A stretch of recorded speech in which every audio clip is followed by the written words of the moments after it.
and another effective one. Matthew breaks a tackle, breaks another, gets a block. There are no flags and the race is on. And Matthew goes 90.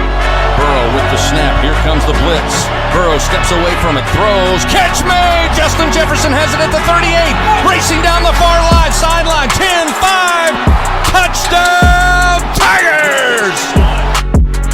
Another play fake by Burrow, and a deep strike, and an open receiver, Jamar Chase, another touchdown! Daniels pulls it, takes it himself, he's got the sideline!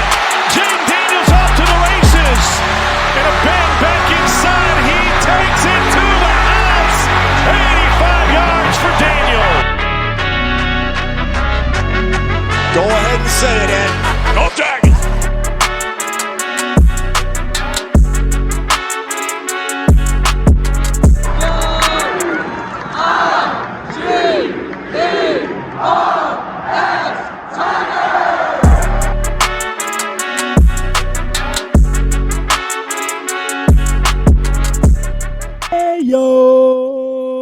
Welcome into another edition of the Gold Standard Podcast. I'm your host, Doe, and this is the first time we're actually doing the podcast after a Tiger win. So the Battle of the Boot happened on yesterday, and the Tigers pulled out the game. I think it was 23-22. So we're going to talk all about the Battle of the Boot, what happened, Michael Van Buren's first start as an LSU Tiger, outlook on the rest of the season, and catch you up on a little bit of the coaching news. But first, guys, make sure you like, share, and subscribe to the podcast. Make sure you click that like button. Make sure you click that subscribe button and turn on your notifications because you don't want to miss everything here we got at the Gold Standard Podcast. Well, we love purple, but it's all gold, baby. So thank you for the support. Make sure you do that. It only takes a half of a second to make sure you like, a half of a second to make sure you hit that subscribe button and turn on the notifications so you don't miss anything. So let's get it. Battle of the Boot, Tigers won 23-22. And look, the first quarter, I went through all the emotions yesterday because the first quarter, I was literally ready to turn this game off as Arkansas jumped out to a 14-0 lead.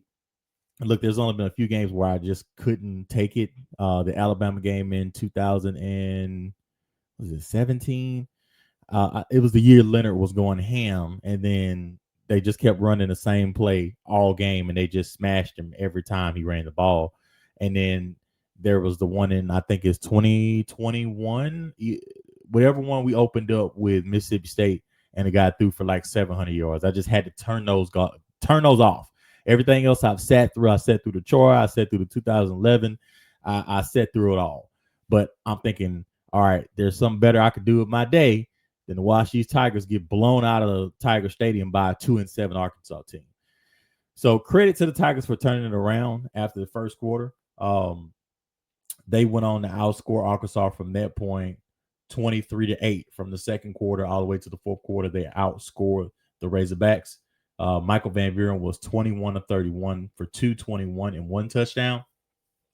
And this performance, he started out very rocky, very slow in the first quarter. Missed a lot of throws, and some of that's rhythm, some of that's time, and some of that's just being cold and not having the reps. Some of that's just he hadn't played meaningful snaps in probably a year at this point. So he did warm up. He did catch on. He did start to develop a little bit of a rhythm with his receivers. But I guess my initial thoughts are, let's see how the rest of the season plays out for MVB. But it may be a situation where you're looking at a transfer quarterback to come in and be your guy for next year. Now they have a decision to make because yesterday was his fourth game. So now they have to decide whether or not he's going to redshirt the rest of the season, save his year, or if he's going to burn it. I think if you're going to burn the red shirt, he has to be the starter for the last two games. No questions, no substitutions, any of that. You don't have him burn his red shirt to go out and do mop-up duty or to split reps with us. So if he's going to red shirt, I think that's the last you see of him. If he's not, I think he plays out. I think he plays out the rest of the season, and we go from there. The running game was very, very effective yesterday. I told you guys previously before that I wanted to see a lot of Caden Durham and a lot of Harlan Berry. These guys play well off each other. LSU should be using both. LSU should be giving double-digit touches to either one of them because they both are awesome, but not just either or. both of them. They should be given multiple touches to both of them because Caden Durham is explosive. He looked explosive yesterday. He looked the best that he's looked all season. He looked more healthy. He had some long runs. He looked similar to what we saw towards the end of last year. And then Harlan Berry, he's just electric as a freshman.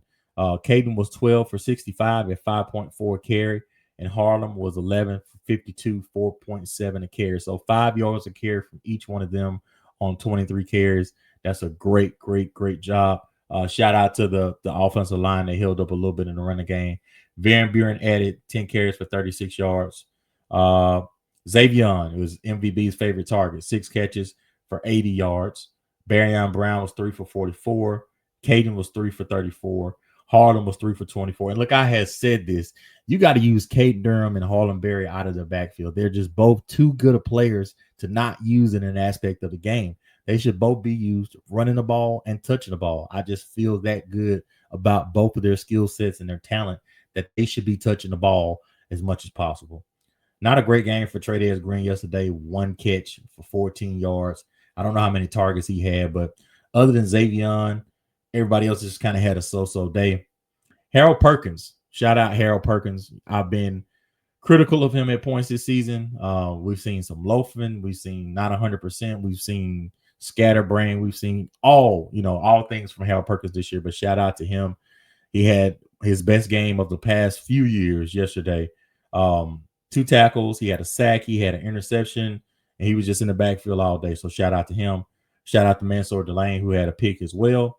Dylan Carpenter coming in with a sack, and Sean Spears had a sack as well. Damian Ramos was 3 for 3, 100%. Chadwick started off a little rough. I don't know what was going on with those punts there, but he eventually got it together. But there were some issues early. We got a punt blocked. That's how Arkansas scored. And we almost had another one blocked, and he shanked one. So been a little shaky for special teams towards the end of the season. But hopefully, that's all got out of our systems yesterday, and we can clean it up these last 2 games. So my impressions of what we saw yesterday.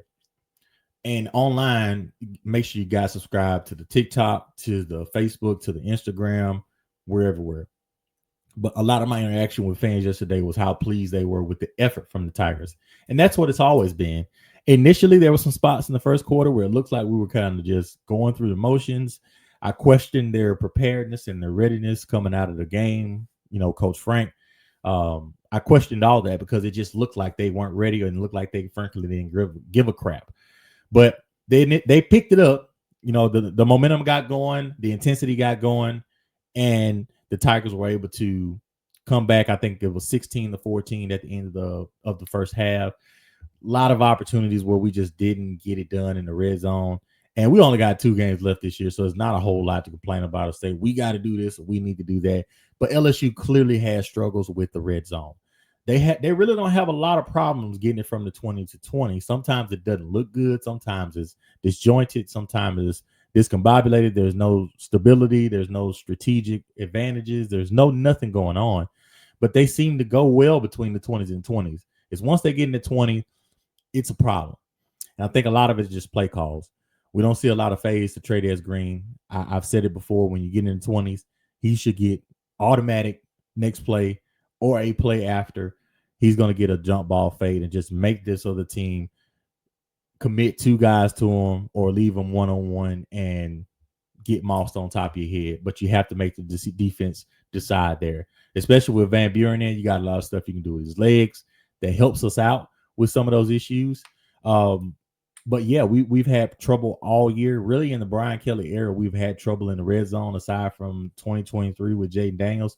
That team was just perfect in the red zone, and Jay's legs were just such a weapon that it was hard to stop once we got in the red zone. So yes, this back half 2 games, I would like to see them clean that up as much as they can. Again, we got a bowl game. We became bowl eligible yesterday, so the Tigers will go to a bowl. Whether it's the Parking Lot Bowl or the Mayo Bowl or the Mustard Seed Bowl is yet to be decided. But with how we started off the season, everything we've been through this last 15 days of LSU football, it was good to see a win yesterday, amongst all the mess, amongst all the drama.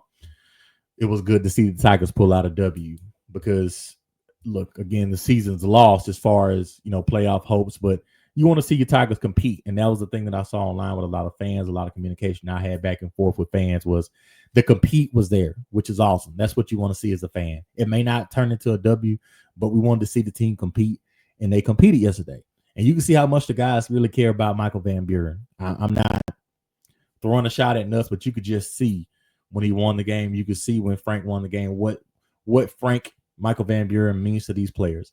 No, I don't. I still have the belief that Frank Wilson will not be even in consideration for the next head coach. We'll get into that a little bit later. But you can see the team wanted that win for him yesterday. They wanted the Golden Boot. They wanted Michael Van Buren to get that win. And that's great to see in the season with all the turmoil that we've had. It could be easy for a lot of guys to shut it down and check out and just disconnect from the team and from the coaches and all that stuff. But we really haven't seen a lot of that. So credit to Frank Wilson for keeping everybody locked in. Credit to the guys for showing up and doing their jobs and giving us something to cheer for.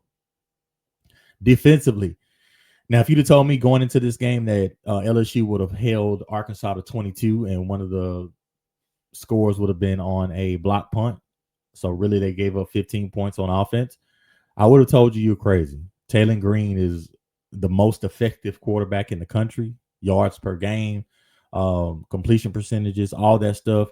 Taylor Green is a monster. He's amazing. And I think you saw some of that yesterday in spots. Now, his areas of concern has been when he's not getting blitzed and he has to make a throw. He makes some bad decisions, which we saw a couple of yesterday. But I was a little surprised about Bobby Petrino and how he approached it. I didn't think he used Taylor Green's legs enough. LSU has had problems with quarterbacks with legs and quarterback design runs and that kind of thing and scrambles. And I don't think he set Taylor Green up with a lot of that. He did do some improvising and some things here and there when the plays broke down, but I'm quarterback power, quarterback zone read, read option, RPO with the tight end out in the flat until LSU stops it because they haven't shown that they could stop it. But shout out to Blake Baker for holding him down yesterday. Taylor Green is a very great quarterback, and it was a very good job by the coaching staff and the players to lock in and not let him just decimate him like he's capable of doing. So overall, a very good win for the Tigers. We are at 6-4 right now. With 2 games left on the season, can this team finish 8-4? I'm not sure. Western Kentucky should be a win next week, but you got Oklahoma the last week of the season, and we saw Oklahoma beat Alabama yesterday. So that will be a tough one. That will be one that we will have to bring our best for because it's at Oklahoma, last game of the season. They could possibly have a playoff spot on the line, and we could ruin that. So we do have something to play for as far as ruining their season, ruining their hopes, and crashing their party, per se. On to the coaching search, because that is a hot topic that will remain a hot topic until LSU hires its next head football coach. And I've been seeing scuttlebutt all week online with different content creators and YouTubers, and there's some reports out there that Lane Kiffin is going to be the Florida head coach as of today, later on the day, some sort of announcement. I'm going to be honest, guys. I'm just not buying any of that. I'm not questioning anybody or their sources. I don't have any of that kind of stuff, no sources or anything like that. People that I know are linked in and locked in, they just don't see that happening right now. Look, he may eventually be the coach of Florida at the end of the season, but to say he's going to come out with 2 games left and announce he's leaving the team, and there's stuff about there like his contract's already been signed and they're not going to let him coach the college football playoffs or whatever. They're going to give him an ultimatum.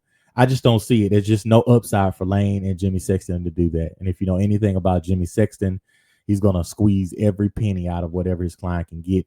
And deciding where to coach with 2 weeks left and the offseason, it's just not a good idea strategically for him or Lane Kiffin. So that's what I'll say. I'm not going to cast any aspersions about anybody's information or anything like that. If you got the information, amazing. But I have to see it to believe it. I just don't see it with Lane being a playoff shoe-in at this point and having his team ready to compete in the playoffs. I just don't see how you leave that right now and say, hey, I'm going 2 games left. You guys got it from here. I'm going to go figure out my other spot right now. It just doesn't make any sense for him. Doesn't make any sense for Jimmy Sexton to do that. So we'll see. By the end of the day, I think I'll be proven right. And if I'm not, wow, it'll be shocking news. But it's sort of a stalemate right now. I don't really hear a whole lot of news as far as LSU and the coaching search. Look, I know that they've talked to Saban. The reports are out there. People that are in the know have said, yes, that they've talked to Saban. They've sort of floated a contract out there about what it would take for him to come out of retirement. Reports are, and this is from Geauxld, that they'll put a blank check in front of Lane Kiffin, which I believe he's their number one target, aside from Saban, who's not a realistic target. So I think they're going to make Lane Kiffin say no to 14, 15, maybe $16 million a year, and then move on, like we talked about. Marcus Freeman's name is out there. I don't know how serious that is, but obviously to me, he'd be a home run hire. And then after that, we're sort of still the same usual suspects. The Kenny Dillinghams, the Josh Heupel's name starting to pick up. Eric Morris's name is starting to pick up some from North Texas. Please no Eli Drinkwitz, but his name is in there. So, yeah, we'll see where it goes. I think as we get closer and closer to Thanksgiving, some more concrete stuff will start to come out. Some hard stuff will start to come out. The Tigers have a decision to make. Signing day is December 3rd. Do they want a head coach in place before then? We'll see.